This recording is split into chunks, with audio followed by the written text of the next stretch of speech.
क्या तुम्हें कभी ऐसा लगता है कि तुम्हारे इमोशंस तुम्हारे कंट्रोल के बाहर है? जैसे दुनिया में जो भी हो रहा है वो तुम्हारे कंट्रोल में नहीं है। ये चीज भी तुम डिसाइड नहीं कर पाते हो कि तुम कैसा फील करोगे। अगर तुम्हें सच में स्ट्रांग बनना है तो एक चीज समझ लो, तुम अपने दिमाग को कंट्रोल कर सकते हो ना कि इस दुनिया को। जब तुम ये समझ जाओगे तो लाइफ के चावल्स को हैंडल करना इजी हो जाएगा। जरा सोचो, नारुतो को ही ले लो। जब उसको विलेज रिजेक्ट करता था, सब उसे मॉन्स्टर कहते थे। तब उसके पास दो चॉइसेस थी, या तो वो उन सबको हेट करे और डार्कनेस में चले जाए, या फिर अपने आप को प्रूफ करे। तो उसने क्या किया? उसने सेकंड ऑप्शन को चूज किया और उन्हीं इमोशंस को अपना स्ट्रेंथ बनाया। अब सवाल यह उठता है कि क्या इमोशंस पे कंट्रोल पॉसिबल है? हाँ, और ये ब्रूटल हो सकता है। आप भी अपने इमोशंस को कैसे स्ट्रेंथ पे कन्वर्ट कर सकते हो? नंबर 1, कंट्रोल करो जो तुम्हारे हाथ में है, बाकी भूल जाओ। सोचो कि आपने कोई प्लान बनाया और कोई अनएक्सपेक्टेड चीज ने उसे बिगाड़ दिया। लाइक आपने कोई आउटडोर इवेंट प्लानिंग किया है और अचानक से बारिश होने लगती है। क्या तुम बारिश को रोक सकते हो? बिल्कुल भी नहीं। पर क्या तुम अपने रिएक्शंस को बदल सकते हो? तुम चिल्ला सकते हो, मूड खराब कर सकते हो, या फिर चिल मार के अपने प्लान को चेंज कर सकते हो। अब यहाँ पे वन पीस के लूफी को देख सकते हो।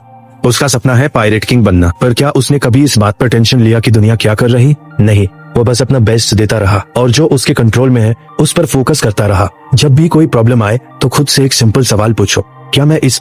अगर जवाब नहीं है तो बस एक्सेप्ट करो और आगे बढ़ो। लाइफ तभी इजी लगेगी जब तुम उन चीजों के पीछे अपना टाइम वेस्ट करना बंद करो जो तुम्हारे हाथ में नहीं है। नंबर 2, रिएक्ट करने से पहले पावर्स लो। मैसेज का तुरंत रिप्लाई चाहिए, कमेंट्स का जवाब चाहिए, हर बात पर रिएक्शन चाहिए। पर सच बताऊं तो तेजी से रिएक्ट करना अक्सर रिग्रेट लाता है। लाइक मान लो किसी ने तुम्हें ऐसा मैसेज भेजा जो तुम्हें गुस्सा दिला दे, तुम्हारा पहला इंस्टिंक्ट होगा कि तुरंत जवाब दो। लेकिन अगर एक सेकंड के लिए तुम पॉज लो, थोड़ा रुक जाओ, तो शायद उसके बाद आपको समझ आए कि इस पे रिएक्ट करना वर्थ नहीं था। आप अटैक ऑन टाइटन के लेवी को देख सकते हो। जब भी वो फाइट करता है उसका हर मूव कैलकुलेटेड होता है, वह कभी इम्पल्सिवली रिएक्ट नहीं करता है। तुम्हें भी वैसे ही अपने इमोशंस को हैंडल करना है। इम्पल्सिवली रिएक्ट मत करो, थोड़ा पॉज लो, डिसाइड करो कि रिस्पॉन्स देना भी चाहिए या फिर नहीं। नंबर 3, स्पेस प्रैक्टिस करो। कभी ऐसा फील होता है कि एक सेकंड ही फ्रस्ट्रेशन आ जाए। ऑब्वियसली ये सबके साथ होता होगा, ये नॉर्मल है, ये सबके साथ होता है। पर अगर तुम अपने इमोशंस के पीछे फंस गए तो डिसीजन मेकिंग स्किल्स आपकी बिल्कुल तबाह हो सकती है। इसमें सबसे बेस्ट एग्जांपल इताची उचिया का होगा। उसके इमोशंस क्या कह रहे थे कि वो अपने कदम के साथ रहे, पर उसने लॉजिकली और बिगर पिक्चर देखा कि क्या सही हो सकता है, क्या गलत हो सकता है, और एक टफ डिसीजन लिया। डिस्कशन का मतलब ये नहीं कि तुम्हें कोई फर्क नहीं पड़ना चाहिए। इसका मतलब है कि तुम इमोशंस को समझो पर उसका गुलाम मत बनो। सोचो कि तुम एक मूवी देख रहे हो पर तुम्हें डीप डाउन पता है कि ये सिर्फ एक कहानी है। वैसे ही रियल लाइफ में सिचुएशंस को ऑब्जेक्टिवली देखा करो। जब तुम इमोशंस के पीछे नहीं फंसोगे तभी तुम एक स्मार्ट डिसीजन ले पाओगे। नंबर 4, क्या ये 2 साल बाद भी मैटर करेगा? जब भी कोई प्रॉब्लम आए तो एक सिंपल सवाल पूछो, क्या ये 2 साल बाद भी इंपॉर्टेंट रहेगा? ज्यादातर जवाब होगा बिल्कुल नहीं। कोई तुम पे जोक मारे, कोई तुम्हारी इंसल्ट करे या एक दिन खराब चले जाए, इनमें से कुछ भी लॉन्ग टर्म मैटर नहीं करेगा। Think about Gohan from Dragon Ball Z. जब वो छोटा था तो लोग उसे अंडर एस्टिमेट करते थे, पर उसने किसी की नेगेटिविटी अपने ऊपर इफेक्ट नहीं होने दिया। उसने अपने फ्यूचर पे फोकस किया। जब टाइम आई उसने अपना पोटेंशियल भी दिखाया कि वो क्या कर सकता था।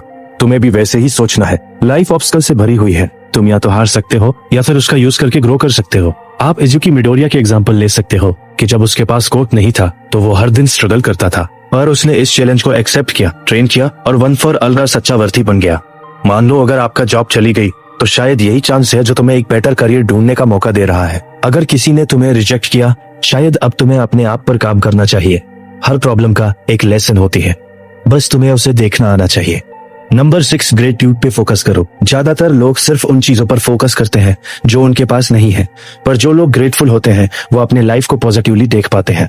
जब तुम ग्रेटिट्यूड प्रैक्टिस करते हो तो तुम्हें समझ आता है कि लाइफ सिर्फ नई चीजों को जज करने के लिए नहीं बनी है। जो तुम्हारे पास ऑलरेडी है उसका भी वैल्यू है। नंबर 7, इमोशनल रिस्पॉन्स कैसे हैंडल करें? इमोशंस को बॉटल अप करना या अनहेल्दी डिस्ट्रैक्शंस का यूज करना शॉर्ट टर्म रिलीफ दे सकता है, लॉन्ग टर्म ये बहुत बड़ी प्रॉब्लम क्रिएट करती है। इंस्टेड कि तुम एक सिंपल सॉल्यूशन अडॉप्ट करो, वॉक पे जाओ, डीप ब्रीथिंग करो या किसी क्लोज पर्सन से बात करो।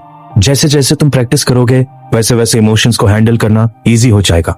इमोशंस को कंट्रोल करना ये कोई एक दिन का खेल नहीं है, इससे प्रैक्टिस से आती है। अगर तुम्हें ये वीडियो पसंद आई तो लाइक करना मत भूलना, इससे मुझे भी सपोर्ट मिलेगा।